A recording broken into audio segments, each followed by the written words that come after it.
People see the master's degree now. They see the graduation photos. They see the certificate hanging on the wall. They see the achievement. But they didn't see the nights when I was mentally exhausted and still studying. They didn't see the moments when I questioned myself.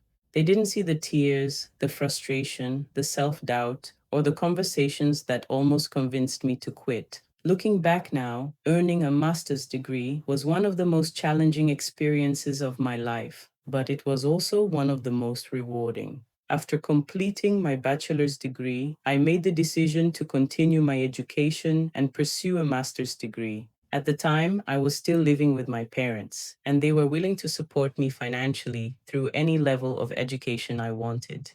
I was excited. I had finished one academic journey and was preparing to begin another. I thought I understood what higher education required. After all, I had already earned a bachelor's degree.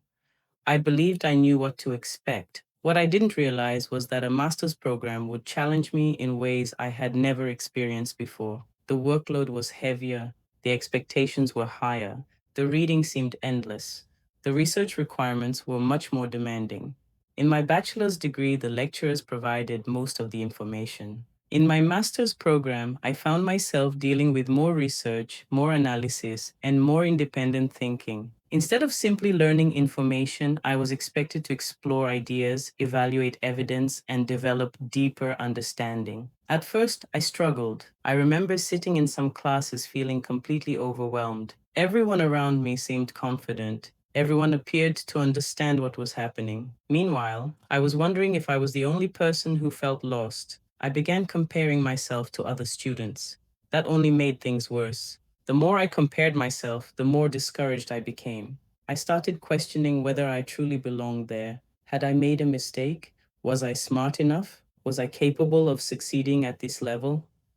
Those thoughts became louder as the semester continued. Assignments started piling up. Research projects demanded more time than I expected.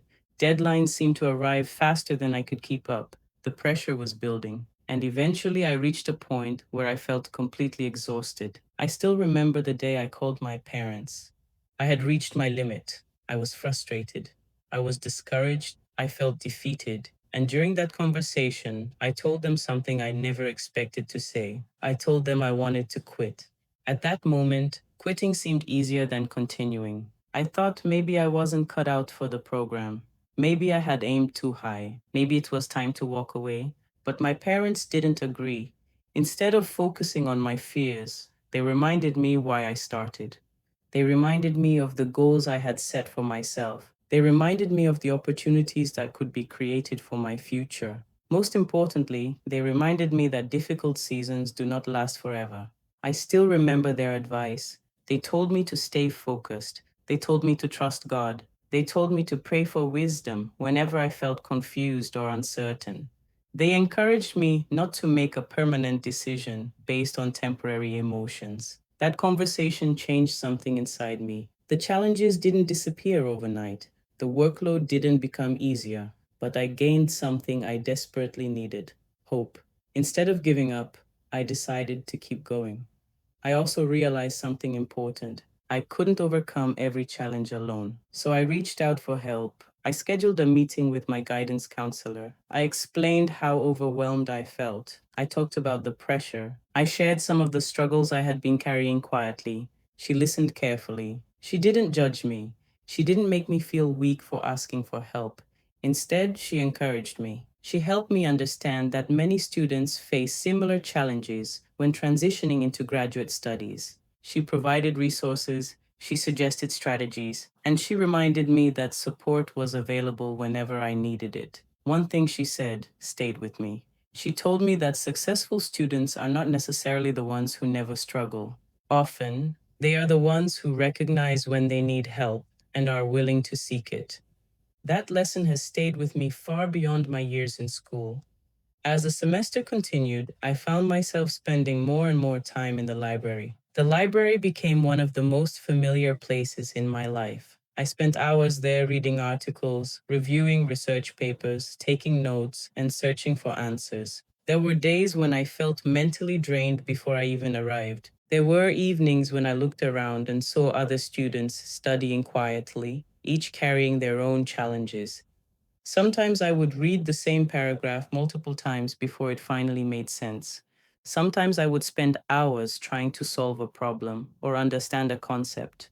Sometimes I felt like I wasn't making progress at all, but I kept showing up. That became my strategy. Not perfection, not brilliance, just showing up again and again, even when I felt tired, even when I felt discouraged, even when I doubted myself. Part of what motivated me during those difficult months was knowing how much my parents had sacrificed. Education is expensive, tuition is expensive, books are expensive, the opportunity itself was valuable. My parents were investing not only money but also faith in my future. They believed in me, and I didn't want their sacrifices to be wasted. Whenever I felt tempted to quit, I remembered that.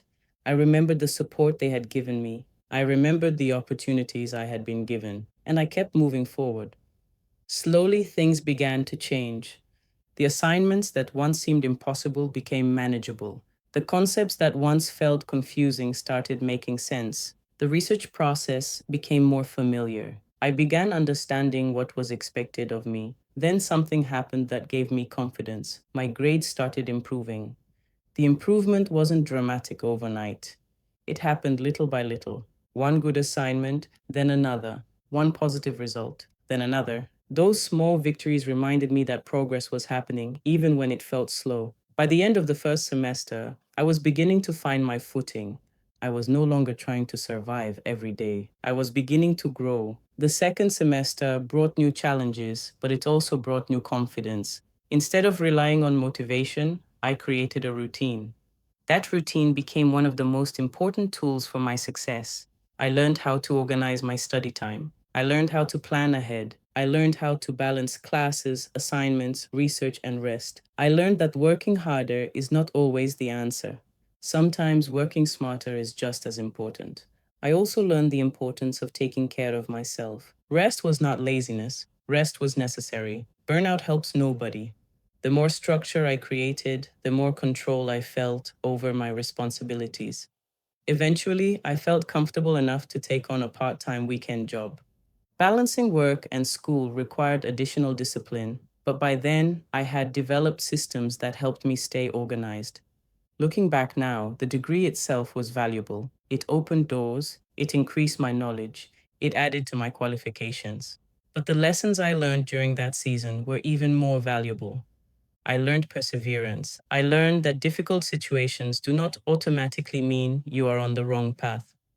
I learned the importance of asking for help.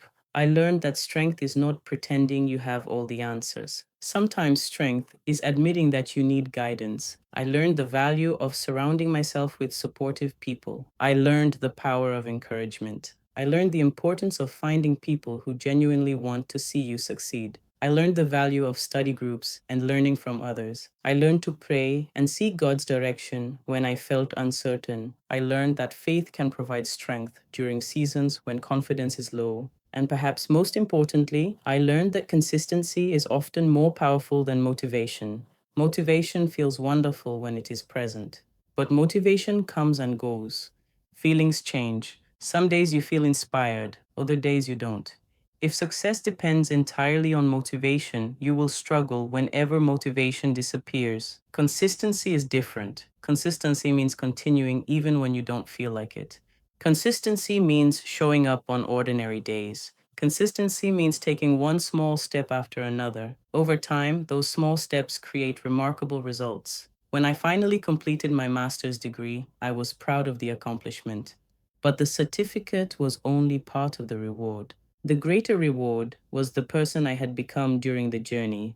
The challenges had developed my character. The obstacles had strengthened my resilience. The difficult moments had taught me lessons that still serve me today.